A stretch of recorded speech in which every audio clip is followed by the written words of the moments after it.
Welcome back to the Cars of Queens YouTube channel. Today we're back at it with the car that really did start it all for me. My Crown Victoria pretty much was identical to this. It was a 2000 Ford Crown Victoria LX. It was the handling and performance package in deep Wedgwood blue, which is this color right here. Now this is not exactly my first car, but it's as close as that I was able to reasonably get, being that it was just such a weird spec, such a weird car. I do regret selling it, and part of why I bought this car is to try to trade back for my old car. I still have contacts with the previous owner of my car. Sold it for only $675, and if my memory serves me right, I only bought it for about $600 as well back in 2020, and it was my first car. And I do regret selling it. I mean, it did have a bunch of issues. It sat for the greater part of 10 years pretty much undisturbed, other than for alternate side street cleaning moves. And it looked a lot like this. It just had the LX HPP wheels, which this one does not. It has the standard LX wheels. This one's got only 99,000 miles. Really nice elderly owned car. Bought a bunch of cars recently. I just haven't gotten the chance to posting them on the channel. So you guys are definitely going to get a really nice fleet update of all my projects, and hopefully these videos can help sponsor some of these projects as well. So gorgeous 1999. The greatest part about this car is the fact that it was a Texas car for the first 20 years of its life, which means the car has no rust, like literally no rust underneath. Really nice condition before it moved over to the New York area. So really nice LX HPP. About as much wear as you'd expect for 99,000 mile car, but surprisingly everything works. It's a little dash, which my car did not have, and my car really strangely, pretty much top of the line car, but it had velour seats. It gets worn, it gets hot, especially in the summertime, in this hot New York summer that we're having. It's disgusting out here. But let's take a look at the undercarriage. Just completely solid underneath there. Texas car. You'll never find a New York City Crown Vic this clean underneath. Just wow, just absolutely breathtaking. She's gonna need some tires soon, but really importantly, she's got the factory air ride. Nobody took those out and went the cheap route, and she runs and drives like brand new. Probably one of the best running and driving Crown Vics that I have. Going inside the car, we have only 97,000 miles. We have the digital dash, which surprisingly everything works on it. These digital dashes are not nearly as reliable as the analog ones, which I prefer, and my car did have. But this one, surprisingly, everything works on it. You got really cold AC in this car. Really cold. It feels like there's no kind of leaks. I mean, being it was a Texas car, it gets really hot down there. Somebody definitely upkept the AC on this car. Really great condition on the interior. That leather on the passenger seat looks incredible for 25 years of age. You'd never know that this car's 25 years old, but we do have an ABS light on. Not a big issue. And the annoying seatbelt chime, despite me being in park. Just a fantastic car. It smells proper, it drives proper, everything about it. Really do like it. But at the end of the day, I didn't buy this one to keep it.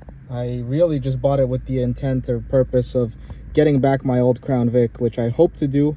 So stay tuned for that. That car is going to be a nice project. It looks a lot like this, but it's not in nearly as nice shape. And it has maybe 30,000 more miles. Going under the hood of this car, we have a really quiet 4.6 liter V8. As you guys know and expect on this car, get a really faint smell of oil, probably from the valve covers. Those are always leaking on these cars. Super duper common. So let's take a look around. Manifold looks like it was changed at one point. As you guys can see, it definitely looks like it was changed at one point. Maybe if I was to estimate it, I'd probably say it was changed about 4 or 5 years ago. That definitely doesn't look like an original manifold, but super duper quiet. Overall, definitely sounds really healthy. As healthy as you'd imagine it could get for almost 100,000 miles. A little bit low on coolant, The coolant looks nasty. Definitely needs a flush. But overall, I can't complain. Definitely not at the price point that I got this car for. Really got a good deal on it. It was elderly owned, so the previous owner did mention to me that they had a really narrow driveway and she kind of banged it up that way, but I'm not too worried about this type of stuff. It's really easy, simple body work. And the flares on the doors, plastic, definitely needs replacing. But this deep Wedgwood blue is in really good shape, I'd say, especially as far as Ford paint goes. I mean, with a buff, this thing would look really nice. These hazy headlights have got to go. I'm definitely gonna buff these out, make these look like brand new. It's really easy, simple job that you could do at home in 30 minutes and make the car really look really nice. The headlights are pretty much the eyes of the car, so if you can have those looking clear and sharp, it kind of makes the car look like brand new. I can't wait to do that. It's probably going to be one of the first things I do, and hopefully coolant flush, oil change soon. Just going to enjoy driving it. It's going to feel like my first car again, with the factory air ride just floating over the New York potholes like they're not even there. Part of why I love these to death. Now, as for the second part of this video, I almost forgot to film it. Now, this is the aftermath. I finally was able to get back my first car. There's a lot of cars that I've owned, and nothing quite fills me up with joy like my first car. You guys know that when you get your first car, you always have that euphoric feeling, that feeling that cannot be replaced, and that holds true with my first car. I'm really glad to have it back. I've been yearning to have this vehicle back for a long time, and now that I've finally gotten the chance to get it back, I was just so happy with it, so happy to have the chance to enjoy this car forever. I don't think I'm ever gonna get rid of it. Still has some of the marks, some of the battle scars that were on this car when I sold it. As you guys can see, this fender is toast. I bought it like that. It was bondoed up. It looks disgusting. Looked disgusting then. Looks terrible now. The LX HPP wheels caked in brake dust. But I absolutely love this car. Never ever gonna get rid of it.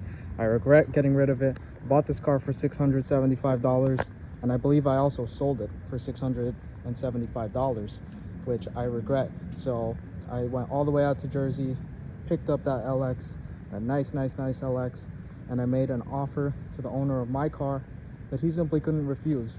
A mint, rust-free car, with low miles, deep Wedgwood, a little bit newer, a lot nicer shape as a trade for this car, and I think everybody was happy in the end. I know I sure am with this car. I can't wait to restore it. For starters, these tires are shot, dry rotted. That fender is destroyed. This blue velour is amazing.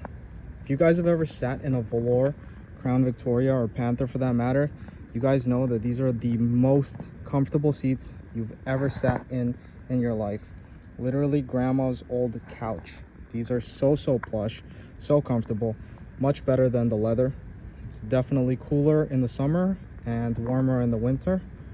This car is a really weird spec. It's got velour, but it's an LX HPP.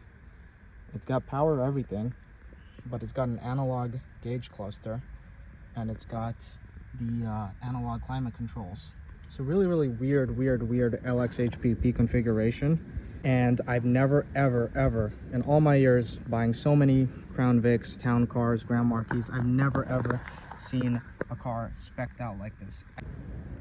As for the backstory surrounding this car, my OG followers remember from the early days of Cars of Queens, especially on Instagram, how I got this car was I was 17 years old.